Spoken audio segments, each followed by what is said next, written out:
Ça y est, c'est parti, nous sommes en live, nous avons le grand honneur de recevoir le professeur Laurent Motron de l'Université du Québec. Donc professeur, merci infiniment d'avoir accepté notre invitation. Nous sommes très heureux de vous recevoir, voyez-vous, dans nos locaux parisiens déserts. Et c'est un grand honneur pour nous de vous donner la parole. Je vous laisserai vous présenter, professeur. Je dis un tout petit mot de contexte sur le cadre de cet entretien que vous connaissez bien maintenant dans les webinaires d'Octopus Formation. Nous avons 30 minutes avec Laurent Motron qui va nous parler d'un thème tout à fait passionnant qui s'intitule « Le trouble du spectre de l'autisme, quelle construction, point d'interrogation ». 30 minutes de parole, ensuite je reprendrai la main avec ma caméra, vous pourrez vous poser vos questions au professeur Motron qui y répondra pendant, on dira, entre 15, 20, 30 minutes selon le temps dont vous disposez, professeur. Et l'afflux des questions, je crains qu'on puisse répondre à toutes les questions. Vous étiez plus de 2000 à vous être inscrits sur ce webinaire.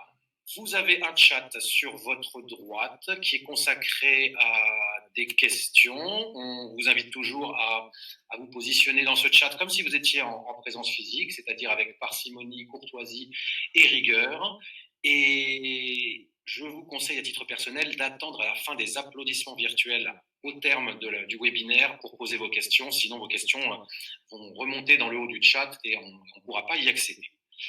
Je crois avoir à peu près fait le tour. Je ne me suis pas présenté, je suis Léonard Van Etzel et je suis le directeur de Octopus Formation, accessoirement psychologue, spécialisé en neuropsychologie et psychopathologie de l'enfant. Je vous laisse la parole pour 30 minutes, professeur. Je vous souhaite un bon moment et en tout cas, je suis certain que pour nous, ça sera délicieux. Merci, professeur. Bon, merci. Alors, bonjour tout le monde. Deux petites rectifications initiales. Donc, en fait, je suis à l'Université de Montréal, pas à l'Université du Québec, elles sont distinctes ici. Et puis, le titre, c'était Autisme, la construction d'une épidémie, plus précisément. Alors, ce dont je vais vous parler, c'est de considérations générales sur le fait que l'autisme augmente en nombre et augmente en hétérogénéité. Bon, c'est un fait qui est tellement admis qu'on peut dire maintenant, beaucoup de textes sur l'autisme commencent par là. L'autisme est un problème de plus en plus fréquent, mais en même temps de plus en plus hétérogène. Le but de mon intervention, c'est de donner des justifications pour lesquelles il faudrait peut-être revenir à une conception plus étroite de l'autisme. C'est un sujet extrêmement polémique. Et la plupart du temps, la première incompréhension quand on essaie d'avoir ce type de démarche, c'est que pour les gens qui pensent se situer dans la partie justement qu'on a rétrécie, c'est mais qu'est-ce qu'on va devenir ? Alors, il y a un caveat vraiment initial que je voudrais faire avant de commencer ma présentation, c'est que tous les gens qui s'auto-diagnostiquent autistes, ou qui se reconnaissent dans cette condition, ou qui trouvent un professionnel pour dire qu'ils appartiennent au spectre autistique, je dirais que par définition, ce sont des gens qui ont des besoins. Et que la démarche que je fais, c'est une démarche, je dirais avant tout, scientifique, et qui n'a absolument pas comme but de diminuer les services qui sont donnés à ces personnes qui sont, mettons, sur la frange du spectre autistique. L'idée, c'est de donner à ces personnes-là des services qui correspondent effectivement à leurs besoins n'étant pas forcément des besoins autistiques.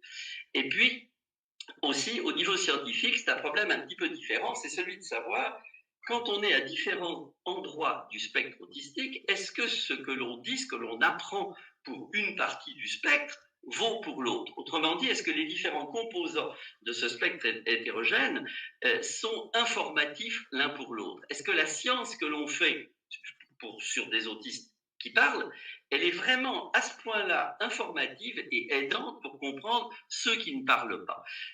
Vous voyez que, en fait, dans tout ce que je vais vous dire maintenant, il y a une distinction assez marquée qui est faite entre les besoins cliniques et les besoins de recherche, et j'essaierai autant que faire se peut, puis si vraiment c'est pas clair à la fin, s'il vous plaît, demandez-le moi, parce que je tiens vraiment à avoir un discours pour la clinique, un discours pour la recherche, parce que je pense qu'ils ne se superposent pas. Alors commençons par quelques chiffres sur pourquoi est-ce qu'on peut parler d'épidémie, même si on n'est pas complotiste et qu'on ne pense pas à des folies de vaccins ou des bêtises comme ça.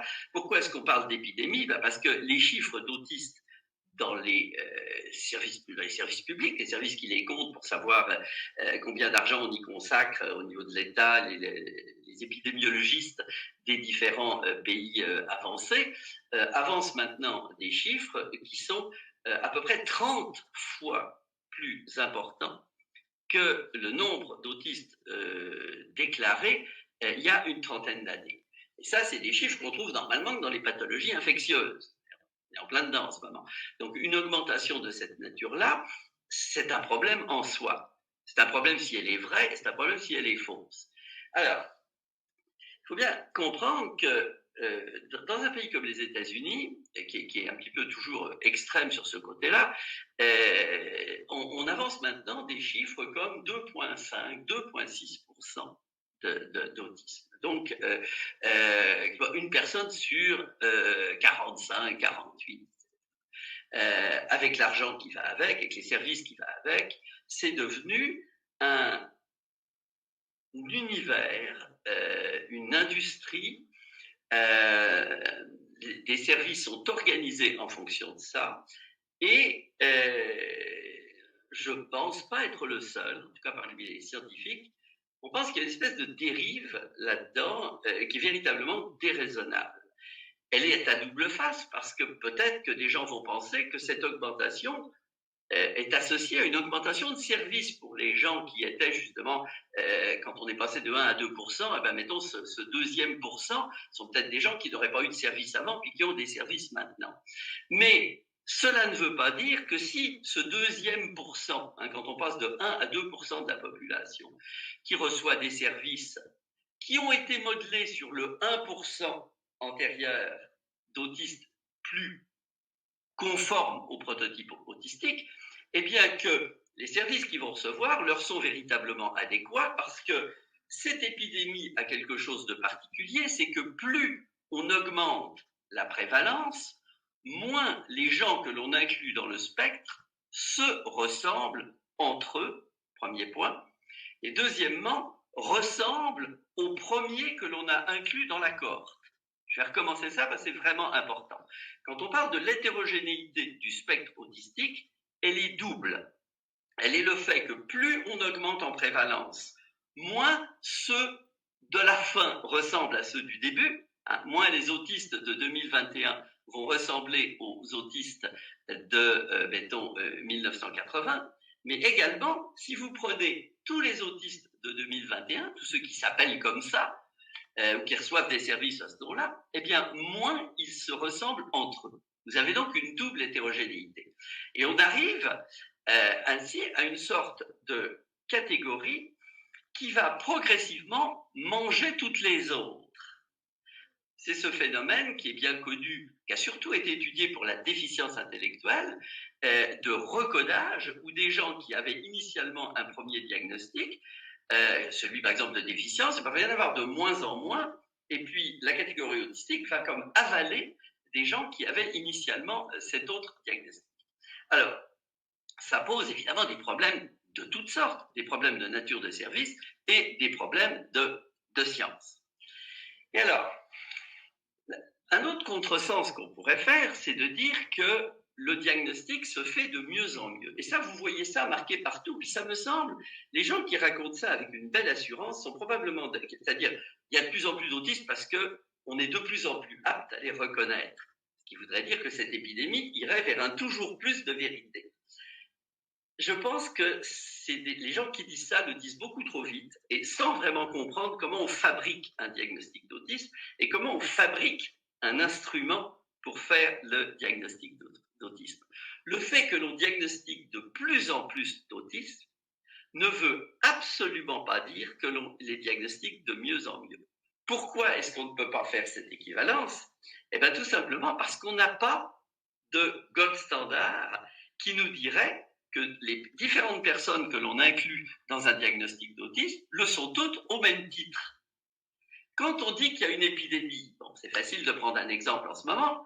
En ce moment, on vit dans une pandémie. À chaque fois qu'on a plus de personnes atteintes qu'on en avait la veille, on a toujours l'examen sérologique qui va nous dire que les nouveaux sont de la même nature que les anciens. Dans le cas, parce que on a dans les deux cas un examen biologique, et dans les deux cas, le résultat de cet examen biologique est le même. Donc, les Covid d'aujourd'hui sont à peu de choses près la même chose que les Covid d'hier.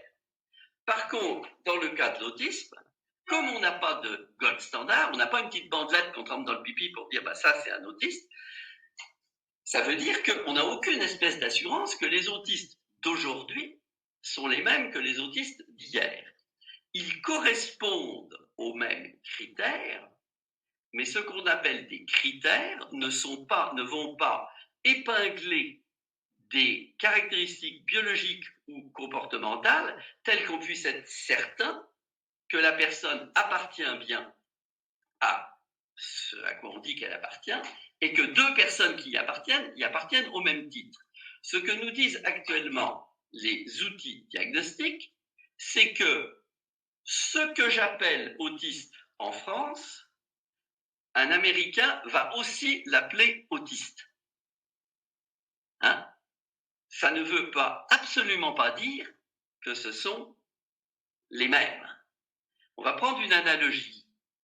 Si j'appelle en France un chat un animal et que j'appelle aux États-Unis un chien et je l'appelle aussi un animal, eh bien les deux pays vont dire que les chats et les chiens c'est des animaux, mais ça restera des chats et des chiens. Ils seront peut-être différents entre eux parce que la catégorie animal, elle est plus générale que la catégorie chat ou chien. Et ça, c'est un des problèmes avec lesquels on pourrait dire on construit l'épidémie autistique. Alors, on va maintenant voir un petit peu le problème des outils standardisés.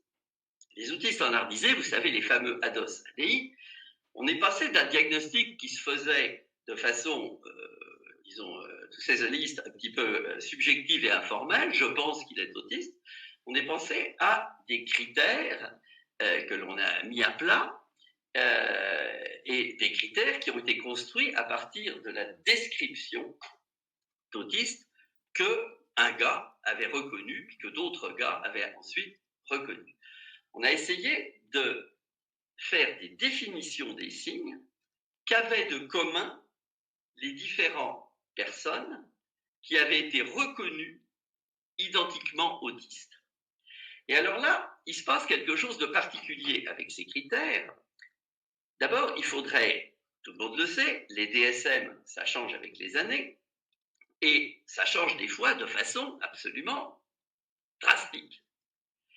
Et un point, je pense, qu'il faut vraiment, qu'il faut réaliser, c'est la profonde, et je dirais actuellement l'incontournable incapacité des critères avec lesquels on définit l'autisme d'attraper la manière dont on les reconnaît. On peut reconnaître un autiste prototypique, quand on en a vu suffisamment, en véritablement très très peu de temps. Ça a été étudié sous le nom de Frank Autism et ça prend à peu près 8 minutes pour des gens qu'on a vu quelques centaines. Ce qui est frappant, c'est que quand on regarde les critères par lesquels, quand on les débriefe, les gens, sur quoi l'avez-vous reconnu, ils vont vous donner des critères qui sont pas du tout hiérarchisés comme les critères du DSM. Deux particulièrement, ça va être la démarche puis l'intonation. Ce que Dustin Hoffman avait très très bien compris quand il a fait son imitation à succès de Rain Man. Il n'avait pas pris les critères, il en a regardé, puis il a imité. Ça veut évidemment pas dire que tous les gens qui ont une drôle de démarche puis une drôle de voix sont autistes, évidemment. Mais ça veut dire que la sorte de drôle de voix et que la sorte de démarche d'une personne autiste, quand on en a vu beaucoup, elle a une certaine valeur pour nous faire penser à l'autisme. Et quand on l'ajoute à N autres caractères comme ça nous permet de reconnaître une personne autiste. Et ça, si on systématise un peu cette façon de faire, ça s'appelle la clinique. Être capable de reconnaître un autiste sans finalement toujours exactement savoir sur quoi on le reconnaît. Donc il y a une partie implicite. partie dont il est bon ton de vouloir se départir en pensant que quand on est scientifique, quand on est sérieux, quand on est rationnel, il faut passer à des critères qui sont objectifs. Et dans l'histoire des sciences de l'autisme, on est dans une drôle de situation. Parce qu'on est dans une situation dans laquelle, quand vous utilisez des échelles standardisées, que vous diagnostiquez, mettons, 100 autistes satisfaisant aux critères de l'ADI et la DOS, et puis que vous demandez à des experts, eh ben, il y en a à peu près 10-15 sur ces 100 que les experts vont dire bah, pas du tout. Et 10-15, je suis vraiment généreux, parce que ça peut être beaucoup, beaucoup plus important. Si vous appliquez des outils standardisés, non pas à la population générale, mais disons à une population pédopsychiatrique ou psychiatrique générale. Donc, vous passez l'ADI et la DOS à des schizophrènes, des déficients, des gens qui ont mauvais caractère, des gens qui sont en prison, des gens qui ont des corps aux pieds, des gens qui ont toutes sortes de monde, des anorexiques, toutes sortes de monde. Bon. Vous allez vous trouver à sélectionner et à donner une définition d'autisme à des gens que les cliniciens ne vont pas reconnaître comme tels. Donc actuellement, à quoi le clinicien doit-il se fier? Est-ce qu'il doit se fier à ce qu'il reconnaît ou est-ce qu'il doit se fier aux critères? Et est-ce que les critères sont plus scientifiques que la reconnaissance? Il est bien évident que une reconnaissance simple s'apprête à tous les abus. Je ne suis pas en train de dire autre chose. Hein. Mais les outils amènent eux-mêmes un certain type de problème. Et le but de ma présentation, c'est juste de faire prendre conscience qu'actuellement, le passage d'une subjectivité totale du diagnostic à une espèce de pseudo-rationalisation par les outils, eh ben, on a remplacé un problème par un autre problème. Et ça aboutit, ça contribue à une augmentation absolument gigantesque de la prévalence, sans aucun gold standard, que les gens qu'on va inclure sont effectivement de la même nature. Ça ne va pas non plus démontrer qu'ils ne le sont pas. Simplement, ça n'a pas la consistance d'une preuve, d'une démonstration, et surtout, grand Dieu, ça n'a absolument rien de scientifique. Bon. Quel impact ça a, cette espèce d'épidémie? Dans un papier que on a sorti il y a 2 ans, et dont il est intéressant de savoir que la première auteure est une extraordinaire jeune chercheure autiste franche, Madame Rutgard, on a montré que les tailles d'effet, c'est la magnitude de la différence entre les autistes et les groupes contrôle. Sur une 30-40 ans, elle avait diminué jusqu'à 80%. Donc, les autistes d'aujourd'hui sont considérablement plus semblables de la population générale que les autistes d'avant. Encore une fois, ça ne veut pas forcément dire que c'est faux, ça veut juste dire que c'est pas pareil et qu'on n'a pas le critère scientifique pour dire que c'est pareil. Et là, ça prête à tous les problèmes. Si, mettons, vous dites, en France, on a 2% d'autistes, donc il faut faire des classes pour 2% d'autistes. Et des classes qui soient régies selon les principes que l'on a mis sur pied avec les années pour faire du bien et apprendre des choses à des autistes d'une certaine forme. Quand vous allez augmenter, vous allez effectivement donner des services. Mais en quoi ces services vont-ils être adéquats? À la grande époque, il y a 20-25 ans, où les gens découvraient les autistes d'intelligence normale, on avait déjà ce problème-là. Je vais revenir d'ailleurs sur la question de l'intelligence. C'est-à-dire que vous aviez au Québec, c'était absolument caricatural, des gens qui continuaient à utiliser des pictogrammes pour des autistes qui parlaient comme vous puis moi. Bon, ça, c'est une caricature, mais c'est quand même quelque chose d'exemplaire que quand vous augmentez votre catégorie, ce qui est vrai pour une partie de la catégorie n'est pas forcément vrai pour l'autre. Alors, à partir de là, je vais faire une sorte de parenthèse, c'est la question de est-ce qu'il existe une bonne et une mauvaise variabilité dans l'autisme? J'aime bien poser les problèmes comme ça. Je crois qu'il existe une bonne hétérogénéité dans l'autisme. La première, c'est celle des transformations développementales.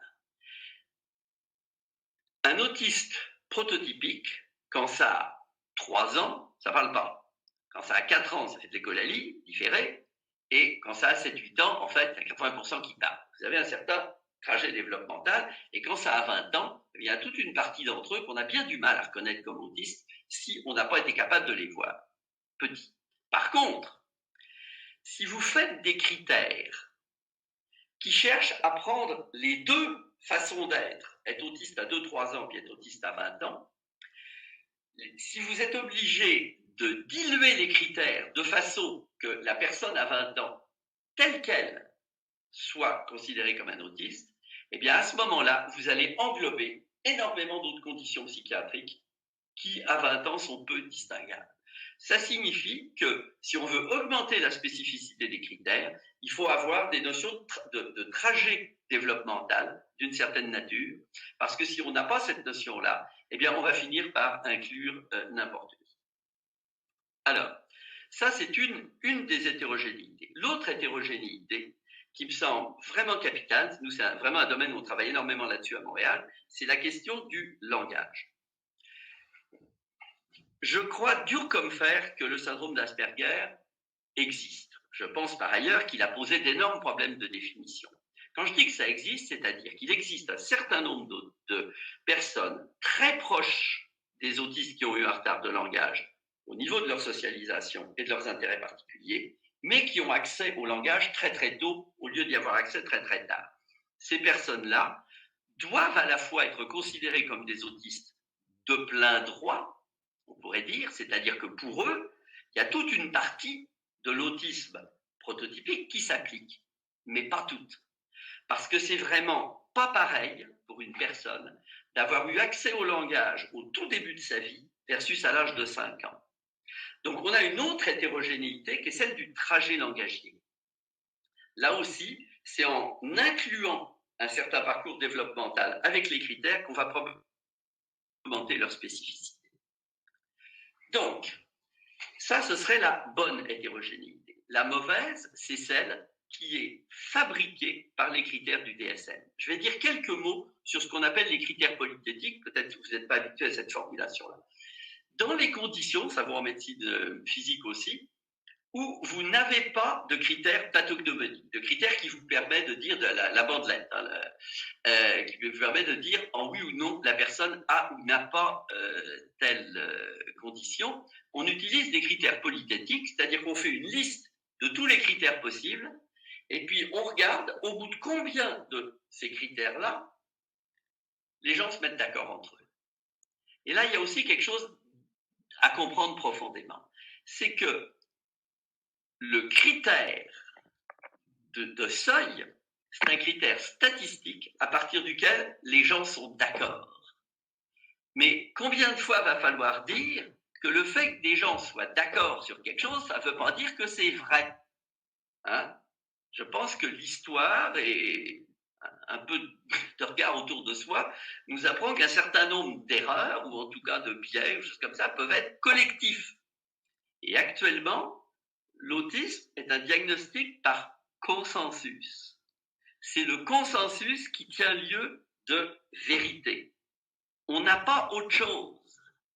Mais une fois qu'on a dit ça, une fois qu'on a dit que c'est le consensus qui tient lieu de vérité, il me semble que ça devrait remettre au premier plan la notion d'expertise et de reconnaissance, parce que ça veut dire qu'au bout du compte, reconnaître un autiste n'est pas spécialement moins rigoureux que d'être capable de le définir. Et l'histoire récente nous montre, avec une prévalence augmentée dans les proportions dans lesquelles elle est, que cette augmentation est déraisonnable et qu'on reconnaît moins d'autistes que l'on va en identifier. Donc, actuellement, il me semble qu'il est déraisonnable d'accepter l'idée que l'autisme soit ce que l'ADI et la DOS diagnostiquent.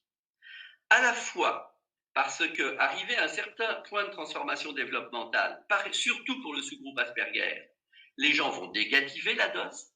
Hein, ils passeront très très bien. La DOS est très mauvaise pour diagnostiquer des autistes des autistes verbaux de 40 ans.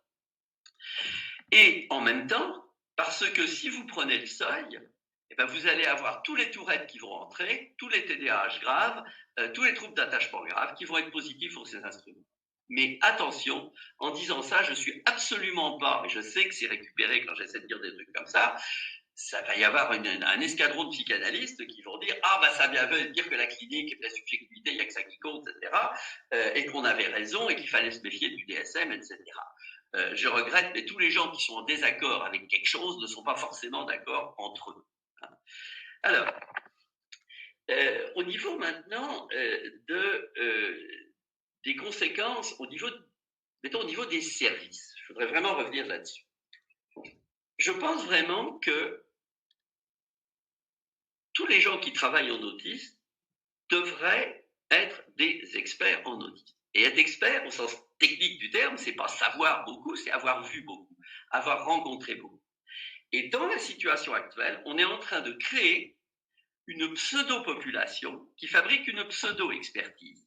Parce que les autistes auxquels quelqu'un qui travaille en autisme est exposé, c'est pour partie des troubles neurodéveloppementaux avec une déficience marquée, avec des variants génétiques identifiés, ce qu'on appelle donc l'autisme syndromique, qui, en fait, il y a à peu près un accord entre scientifiques là-dessus, en étant très conservateur sur le case ascertainment, font à peu près 8-10% maximum de la population. Et puis, complètement à l'autre bout, des gens qui disent « Ah, ben, je serais bien autiste. » Bon. Et puis, ce qui fait le cœur, véritablement, de la catégorie autisme, donc des gens qui ne parlent pas jusqu'à 4 ou 5 ans, qui finissent par devenir verbaux en passant par des étapes tout à fait bien caractérisées, et dont l'intelligence non verbale est généralement normale, même s'ils ont bien du mal à le montrer et qu'on a bien du mal à le découvrir. Donc des gens qui ont fonctionnellement des déficits parfois majeurs, mais qui diminuent avec le temps, mais qui, quand on arrive à trouver les bonnes tâches, sont la plupart du temps, c'est une courbe de Gauss, il y en a probablement qui ne sont pas très malins, ont une intelligence non verbale normale, mais une intelligence verbale qui rattrape le non verbal au fur et à mesure du développement. Ça, c'est le cœur de la catégorie. C'est pas parce que c'est celle que Kanner a décrite que c'est le cœur de la catégorie, mais c'est parce que, comme c'est le cœur de la catégorie, bah c'est ça qui a eu le meilleur rapport signal sur bruit, et ce qui fait qu'il y avait forcément un gars qui allait se trouver en face pour dire « Ah bah tiens, ça c'est peut-être une catégorie naturelle ». Alors écoutez, c'est un problème tellement gigantesque là, que j'ai abordé en 30 minutes que c'est gageure d'essayer d'en faire le tour. Je vous renvoie à des papiers qu'on a fait récemment dans le groupe là-dessus sur ces questions de diagnostic. Ça devient un petit peu assez central là, dans mon groupe de recherche. Je peux répondre à toutes les questions que vous voulez là-dessus et je m'arrête maintenant. Bien, merci beaucoup, professeur Motron, pour la profondeur de votre propos et le courage que vous avez à nous inviter à penser dans la complexité. Vous pouvez applaudir le professeur Motron dans le chat des participants avec vos petites émoticônes. Et nous allons pouvoir ensuite passer au jeu de questions et réponses. Donc, vous, si vous accédez au chat des participants, professeur, vous verrez des pouces levés, des clap-clap, des merci. Et bien sûr, l'équipe vous remercie vraiment chaleureusement. Je vais laisser dérouler les remerciements. Ça va prendre quelques minutes, quelques secondes. Ok, allons-y.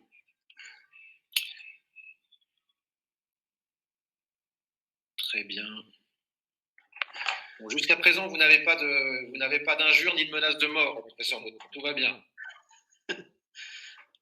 Non, j'ai dû dire des bêtises alors. Non, parce que c'est vraiment un aspect qui est nécessaire et nous on le voit vraiment arriver en France fortement. Mais vous savez, cette question, je dirais plus large, de la méthodologie diagnostique, de la sémantique, des critères, elle peut tout à fait être posée à l'ensemble des troubles neurodéveloppementaux.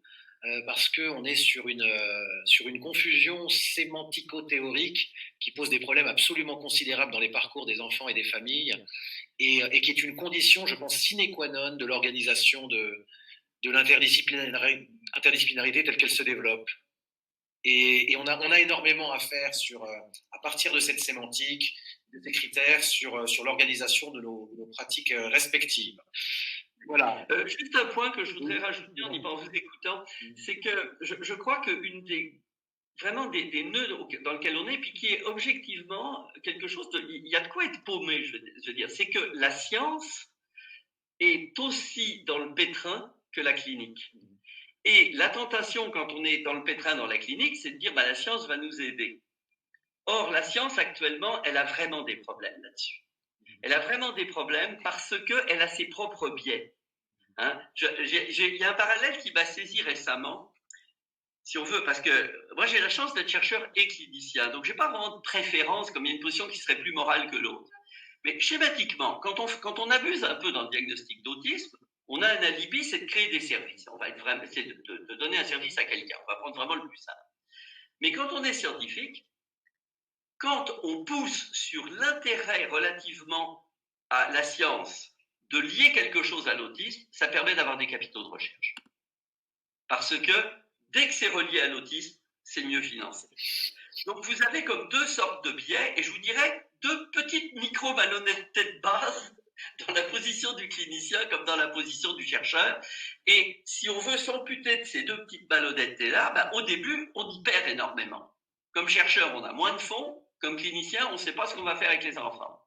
Donc je suis tout à fait conscient que les trucs que je me suis mis en tête d'essayer de montrer ces temps-ci sont inconfortables et peut-être problématiques, voire même à court terme nuisibles. Je suis complètement conscient de ce truc-là.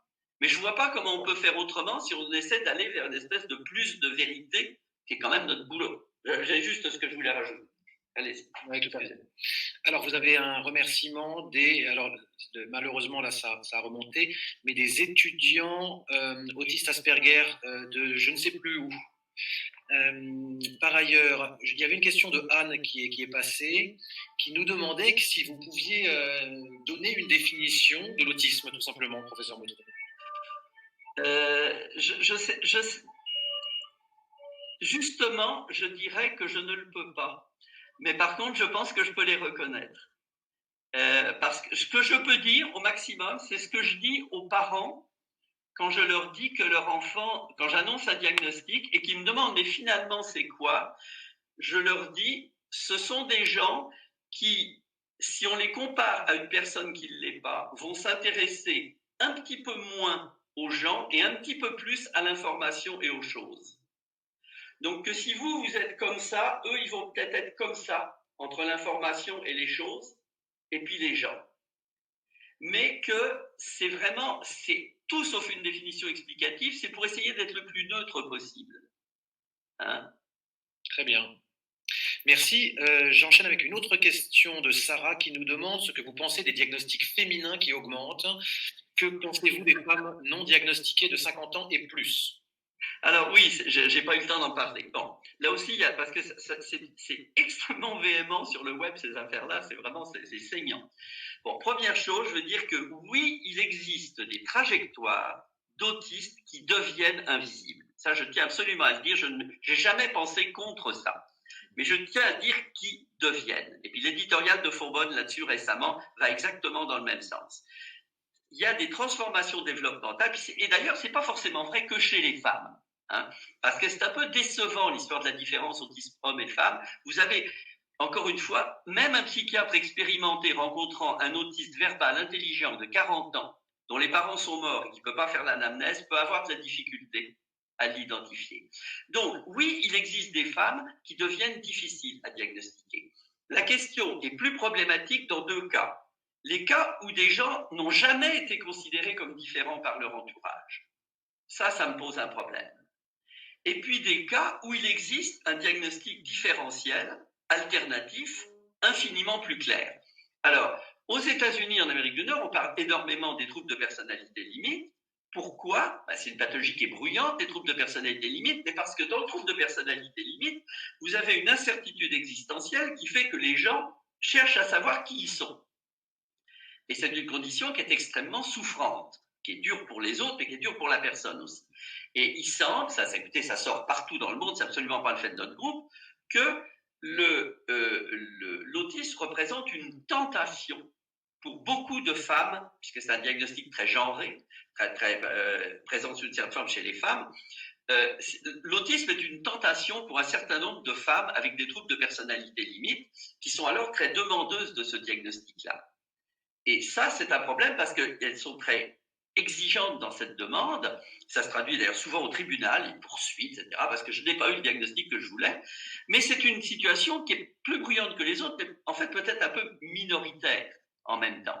Donc cette question de l'autisme féminin, je pense que c'est un révélateur de l'importance de la notion de diagnostic différentiel. Un point que je n'ai pas eu le temps de dire tout à l'heure. Le problème principal de l'ADI et de la DOS, c'est que il n'y a pas de diagnostic différentiel. Vous êtes autiste ou vous êtes rien. Donc forcément, ça pousse vers être autiste parce qu'on n'a pas envie d'être rien. Allez annoncer à une famille, ah désolé, monsieur ou madame, votre fils il est sous le seuil. Ils en ont rien à foutre. Ça les aide pas de savoir qu'ils sont sous le seuil. Donc il y a la tentation, être juste sous le seuil, c'est comme être sur le seuil. Puis il y a des fois où c'est le cas d'ailleurs. Ça m'arrive régulièrement de mettre des diagnostics d'autisme pour des gens qui sortaient sous le seuil à la DOS. Et vice-versa aussi. Et de ne pas le mettre pour des gens qui sont dedans. Okay. Donc c'est un problème important, mais à mon avis, qui est trop médiatisé, trop violent aussi sur le web, écoutez, c'est d'une véhémence invraisemblable. C'est à vous décourager de débattre de quelque chose tellement c'est véhément. Eh bien, on y arrive un petit peu. Une autre question de Manon. En tant qu'expert clinicien, sur quel signe appuyez-vous préférentiellement pour établir un diagnostic? Alors, pour établir un diagnostic, je vous dirais que ça dépend énormément de l'âge et que j'essaie d'être très conservateur, c'est-à-dire que j'essaie de chercher systématiquement les signes comme ils sont décrits. Mais ce que je vais ajouter, c'est une dimension qualitative. Alors, on va prendre un exemple. Mettons, si vous avez des comportements répétitifs, des gestes répétitifs, dans ma tête, ça va être marqué, j'ai une bibliothèque mentale de quelques milliers de mouvements chez des gens qui ont par ailleurs tous les autres signes. Donc, je vais différencier, mettons, un tic de Tourette et puis un mouvement répétitif d'autiste. Je ne vais même pas avoir à recourir à une définition explicite. Le qualitatif, il est donné simplement par mon exposition à ces centaines de personnes. Mais ça peut, pour le Tourette et les stéréotypes de Tourette, c'est assez facile de faire la distinction, même par écrit. Donc, en fait, ce dont on se sert, c'est quand vous avez des signes qui chacun sont qualitativement identiques à ce que l'on a vu chez des gens qu'on considère comme prototypiques et qui sont présents ensemble et qui ne peuvent pas s'expliquer mutuellement et pour lequel il n'y a pas un diagnostic différentiel plus économique. Ce n'est pas une réponse satisfaisante à cette question, mais honnêtement, c'est un chapitre entier, si vous voulez, de répondre à la question qui vient d'être posée. Je n'y ai pas complètement répondu. On a beaucoup de travaux là-dessus. L'idée, en tout cas, n'est pas de faire un nouvel outil qui aura le même défaut que les autres, c'est de situer la reconnaissance d'un côté, la conformité à son prototype d'un autre côté et le checklist de signes explicites comme étant trois démarches qui convergent vers le diagnostic. Et surtout, et ça l'ADI nous l'avait montré, ça c'était très bien, de systématiquement inclure une analyse rétrospective très très poussée pour avoir l'histoire de chaque signe. L'histoire des signes fait partie du signe. Bien sûr. Très bien. Nous avons plusieurs questions sur les écrans et l'autisme. Qu'est-ce que vous avez à nous en dire comme ça? Alors, dans tout ce qu'on a développé, un peu à la suite de mon bouquin là, il y a 5-6 ans sur l'intervention sondée sur les forces, on est convaincu, puis je travaille pour ça beaucoup avec un linguiste belge qui s'appelle Michael Kissine, qui a démontré des choses complètement passionnantes de ce côté-là, que les autistes types, ils apprennent le langage d'abord en passant par l'écrit et essentiellement à partir des écrans. Donc, les écrans, pour moi, ils sont le moyen pour les autistes de s'exposer à des matériaux complexes non verbaux. Ça nécessite une sorte de régulation. Ça ne veut pas dire que c'est bien de leur faire ça 18 heures par jour, mais ça veut dire que l'idée, comme je le vois là, de penser qu'un abus d'écran a les mêmes signes que l'autisme, ça peut être complètement, il faut peut-être le mettre complètement à l'envers, dans le sens que quand vous êtes un autiste avec un QI de 120 et pas un mot, la seule façon que vous avez de nourrir votre intelligence, c'est d'aller sur les écrans. Alors, ça aussi, c'est extrêmement complexe et polémique. Là, bon, on a des papiers aussi là-dessus. J'encourage les gens à les lire. Mais les écrans ont probablement plus d'effets positifs chez les autistes, non verbaux en tout cas. Alors, je ne parle pas de ceux qui tombent dans les jeux vidéo à 8 ans, 10 ans, ça c'est autre chose. Hein. Je vous parle de l'accès à la littératie, l'accès aux lettres et chiffres. Ça, c'est vraiment très, très positif. Et donc, je n'embarque absolument pas dans cette idée que c'est les écrans fabriqueraient des espèces de faux autistes. Ça ne marche pas. Très bien, très bien. Alors, et la question des facteurs environnementaux. Gaëtan nous pose la question, je me demande si l'augmentation des diagnostics de TSA peut être expliquée par certains facteurs environnementaux qui conduisent à un biais diagnostique. Alors, au niveau scientifique, c'est un vrai problème. Ça n'est pas parce qu'il y a eu des abus complètement fous avec les cellulaires, les tours 5G et autres clowneries, que la question de l'environnement serait comme une question bébête. C'est une question qui est profonde parce que l'environnement, il change énormément. Il faut savoir qu'il n'y a pas de données. Hein, ça, c'est quand même important. Il n'y a pas de données. Il y a des données négatives qui est que la prédisposition à l'autisme, qui est génétique, c'est comme une des choses qui est le mieux démontrée, cette prédisposition peut amener à des gens qui le sont, puis d'autres qui ne le sont pas. Donc, la façon un petit peu bateau de rendre compte de ça, c'est de dire, il y a des facteurs environnementaux qui viennent s'ajouter à des facteurs génétiques. C'est un petit peu problématique au niveau du rationnel. Pourquoi ? Parce que même les homozygotes n'ont pas tout à fait le même devenir. On a toujours l'idée qu'avec le même génome, on va avoir le même devenir. Mais vous avez un effet papillon qui fait que des micro-différences au départ peuvent donner des différences très importantes quelques années plus tard. Donc, et aussi, dans la notion d'environnement, la plupart des gens pensent à des environnements toxiques, à des environnements mettons de ce type-là. Hein. Or, la notion d'environnement, c'est aussi l'information à laquelle on est exposé. Et il est possible, en tout cas moi je le crois, que, je dis que sont loin d'être nouvelles, mais que les autistes sont très dépendants de ce dont ils rencontrent. Par exemple, ce qu'on va appeler les capacités spéciales autistiques. Hein. Pour être un autiste musicien, il faut peut-être avoir dans les gènes quelque part une famille de musiciens puis une facilité pour la musique. Il faut aussi avoir peut-être un piano à la maison. Hein. Sinon, vous n'allez pas le développer. Vous avez des autistes non verbaux qui deviennent verbaux quand ils ont accès à une tablette. Parce qu'ils apprennent au moins les chiffres et les lettres, puis après ils peuvent devenir hyperlexiques, puis lecteurs. Donc, l'environnement, il faut voir ça de façon probablement beaucoup plus riche que des affaires un petit peu toxiques là, sur le modèle des métaux lourds, etc. Parce que les seules données qu'on a qui sont sérieuses dans ce domaine, c'est que les seules démonstrations d'effets environnementaux, c'est des effets neurologiques gravissimes. Hein, le plomb et le mercure, on sait que c'est pas très bon pour la santé, mais c'est que ça fait des choses qui sont pas l'autisme. Ça fait des atteintes neurologiques gravissimes, relativement faciles à objectiver, mais qui ne font pas un tableau autiste franc. Parce que les vrais tableaux environnementaux démontrés, c'est comme les atteintes génétiques identifiées, ça abaisse le QI non verbal. Donc ça vous donne des gens qui n'ont pas des choses bien compliquées dans la tête. Hein. C'est terrible à dire, mais c'est comme ça. C'est pour ça que y a pas vraiment de données. Il y a deux facteurs qui seraient raisonnables de chercher, qui ont fait l'objet d'une énorme littérature scientifique et dont la moisson est très faible, c'est tous les aspects immunologiques et tous les aspects environnementaux. Il était logique de s'intéresser à ça. C'est une question qui a une qualité scientifique, mais il n'y a pas eu de données. Okay. Très bien. Merci beaucoup pour cette réponse. Oui, une autre question. Alors, les questions tombent, il y en a vraiment beaucoup. Ne faudrait-il pas parler, une question de Thibault, ne faudrait-il pas parler de neurogradualisme, comme certains le proposent, afin d'étudier les différences et le fonctionnement, plutôt que tous ces diagnostics?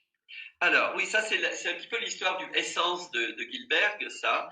C'est cette idée, effectivement, de ramener tous les troubles neurodéveloppementaux, indépendamment de leur diagnostic, à des atteintes, disons, d'un nombre restreint de dimensions. Ça, c'est un des grands enjeux de l'heure. Donc, c'est quelqu'un sans doute de bien averti qui pose ça. Alors, je voudrais prendre quand même, oui, je vois 44, j'ai quelques minutes pour répondre à ça. C'est vraiment important.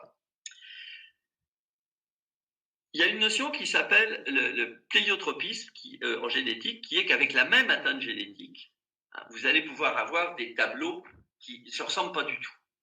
Vous savez ça, des anomalies comme le 22q11, oui, le 16p11 vont vous donner des tableaux, mais vraiment incroyablement différents. Le 22q11, vous allez pouvoir ressembler à un autiste, ressembler à un schizophrène, ressembler à un déficient simple, ressembler à un TDAH, ressembler à un sociopathe, voire ressembler à quelqu'un de tout à fait standard. Mais vous allez avoir quelque chose. Bon. Donc, le lien entre l'atteinte génétique et puis ce que présente la personne, il y a des variables intermédiaires entre les deux. Ils ont quelque chose plutôt que rien, mais il y a plein d'autres variables qui vont déterminer la sorte de conditions que va avoir la personne. Donc, dans le cas des conditions neurogénétiques identifiées, quand vous avez une variation du nombre de copies, quand vous avez une anomalie génétique, qui est maintenant cherchée de façon courante dès que vous avez un retard développemental et ou un autisme. Cette caractérisation, là, je ne connaissais pas le mot utilisé par votre correspondant, là, mais gradualisme, là, c'est un des modes de description et c'est probablement celui qui devrait commander l'accès au service. Je suis tout à fait d'accord avec ça. Mais attention, ce que je crains dans la question qui est posée par cette personne, c'est l'idée que l'un remplace l'autre. Parce que moi, une des choses que je défends actuellement, c'est que quand on prend un abord dimensionnel de l'autisme, c'est comme si on considérait qu'on exclut a priori que l'autisme soit une catégorie naturelle. Et moi, je suis persuadé qu'il existe un ensemble de causes et de mécanismes homogènes qui vont vous donner lieu à ce qu'on appelle l'autisme prototypique.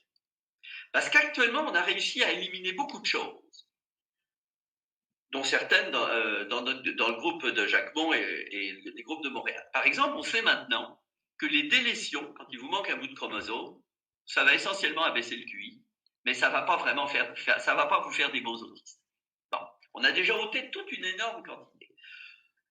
En fait, dès que le QI non verbal est vraiment très abaissé, il y a des chances qu'on ait des atypies par rapport au phénotype d'autisme. Donc, si vous utilisez uniquement un abord dimensionnel, vous risquez de perdre cette notion qu'il existe catégorie naturelle. Je vais vous prendre un autre exemple. Alors là aussi, il faut que je fasse très attention avec les méchants sur le web. C'est une comparaison au niveau logique. Ça ne veut pas dire que les autistes sont des animaux, s'il vous plaît. C'est un problème de classification. Si vous pesez tous les animaux d'Afrique, vous allez pouvoir avoir une belle continuité entre les éléphants, les hippopotames, les rhinocéros, les girafes. Je crois que c'est dans cet ordre-là. Vous allez avoir un poids comme ça. Vous allez avoir une dimension commune. Mais vous n'allez pas pouvoir caractériser la différence, par exemple, dans ce que mange un éléphant, puis entre ce que mange un rhinocéros. Pourtant, vous allez avoir une dimension commune. Donc, vous avez besoin des deux logiques. Vous avez besoin d'une logique qui tient compte que vous avez une ressemblance et une catégorie qui est peut-être une catégorie naturelle, mais vous avez besoin également d'une dimension. Par exemple, si vous voulez savoir combien ils vont manger, leur poids est peut-être plus important que leur espèce. Vous voyez ce que je veux dire? Donc, il faut les deux logiques. Et ce qui m'embête, j'en ai vraiment après cette espèce d'hyper polémique qui a l'air d'être la marque de la France en ce moment, mais c'est pas passer de l'un à l'autre. C'est qu'on a besoin des deux logiques. Par exemple, il est important que la personne soit autiste ou non, de savoir de combien de services elle a besoin. Vous avez des autistes qui n'ont besoin d'absolument aucun service. Vous avez des gens, on le disait déjà depuis longtemps, que les ex-TDNS, ça faisait des mauvais autistes et ils avaient besoin de beaucoup de services parce que souvent c'était en fait des diagnostics psychiatriques autres. Donc, je suis d'accord pour boucler la boucle avec ce que dit ce monsieur ou cette dame, mais à condition que ça ne signifie pas qu'on exclut la catégorie autisme et que l'on arrête de faire de la recherche sur l'autisme prototypique. Autre question? Oui, une question très, très pointue de Sarah qui vous pose la question de la dégranulation mastocytaire et inflammation dans l'autisme. Des études sont-elles en cours? Ça fait partie des choses qui ont été étudiées. Je connais peu de choses là-dessus. Je mettrais ça avec l'immunologie, c'est-à-dire des recherches qui sont... Il est légitime de chercher des choses comme ça chez les autistes, mais il est important que la population sur laquelle on le cherche soit graduée en prototypicalité. Autrement dit, que l'on dise sur qui on va trouver ça. Hein? Quand vous avez des gens, malheureusement, dans la communauté scientifique, qui vous disent l'X fragile et l'autisme, c'est pareil, non. Hein? Ce qui vaut pour l'un ne vaut pas pour l'autre. Alors, si on, par exemple, pour les cellules souches, on va prendre un point très à la mode, puis qui fait rêver plein de gens. Bon. Les cellules souches, l'intérêt pour les cellules souches, pour la recherche, je ne parle pas d'intervention, ça n'a aucun sens actuellement, mais pour la compréhension des mécanismes neuronaux de microplasticité, les cellules souches sont un moyen d'investigation tout à fait légitime. Mais pour que ce que l'on cherche avec les cellules souches ait du sens, il faut le chercher sur des autistes qui n'ont pas une condition neurogénétique identifiée, parce que sinon, on ne pourra pas généraliser ça à la population autiste prototypique. Une autre question? Oui, absolument. Une question de Altea, que je trouve assez intéressante. Pourquoi fait-on la liste de ce que les autistes ne font pas plutôt que celle de ceux qui, de ceux qu'ils font, ce qu'ils réalisent? Là, je ne sais pas qu'il y a personne, mais elle prêche un converti, parce que, écoutez, en intervention, c'est vraiment, je suis complètement d'accord avec ça. C'est-à-dire que l'intervention doit partir de ce que les autistes peuvent faire. Moi, j'ai une position très classique là-dessus, c'est-à-dire qu'on doit faire avec les autistes comme avec les sourds profonds, non pas utiliser le langage gestuel, je veux dire, mais partir de ce qu'ils savent faire.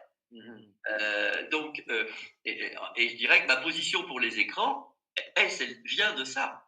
C'est que quand vous voyez, vous savez, quand vous avez vu quelques dizaines de fois une famille qui amène un enfant autiste vraiment prototypique, totalement sans langage, avec des vocalisations atypiques, avec des stéréotypies aux 2 secondes, dont les parents disent il ne sait rien faire, il est en retard sur tout, et qui, le même parent, pour qu'on puisse arriver à les interroger sans qu'il y ait d'interférence avec l'enfant, donne le cellulaire à l'enfant, et que l'enfant va à une vitesse absolument confondante faire 5 ou 6 étapes à l'intérieur du cellulaire pour arriver au truc YouTube qui l'intéresse,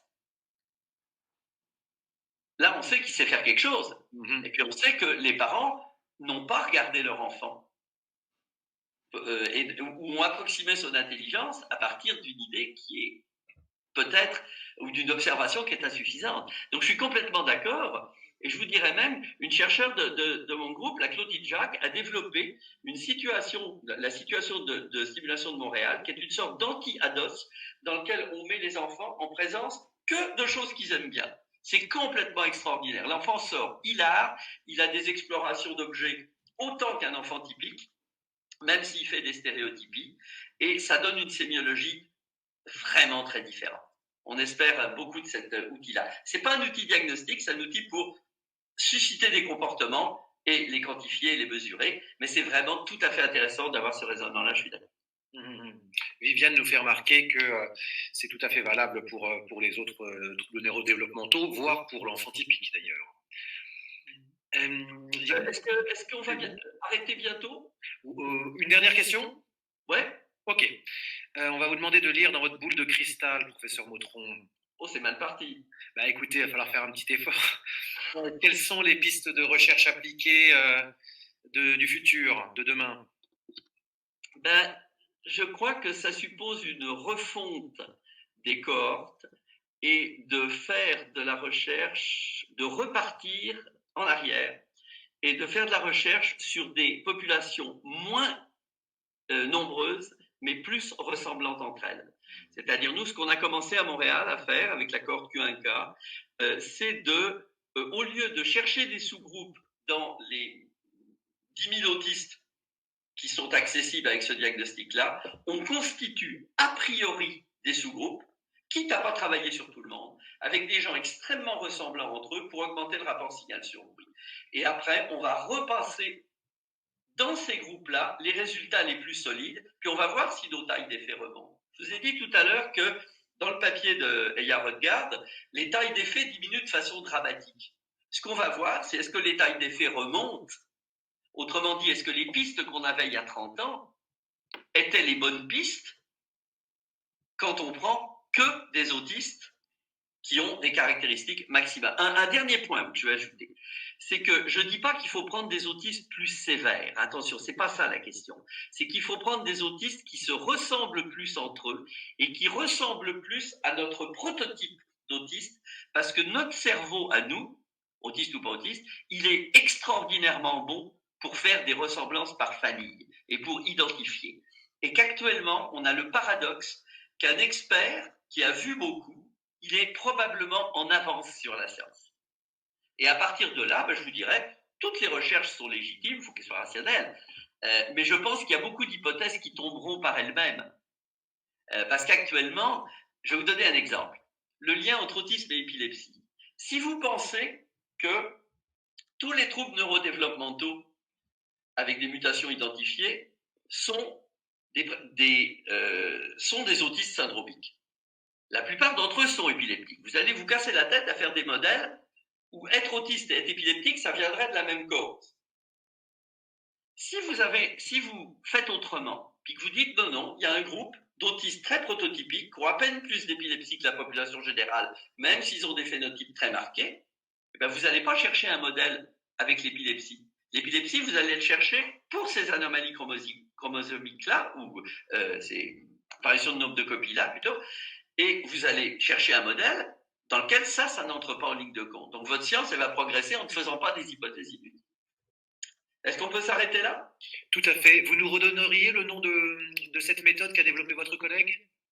C'est la situation de stimulation de Montréal. Ce que je vais faire peut-être, parce que j'ai vraiment beaucoup de boulot en ce moment, c'est que je vais vous envoyer à votre organisation un certain nombre de papiers. Oui.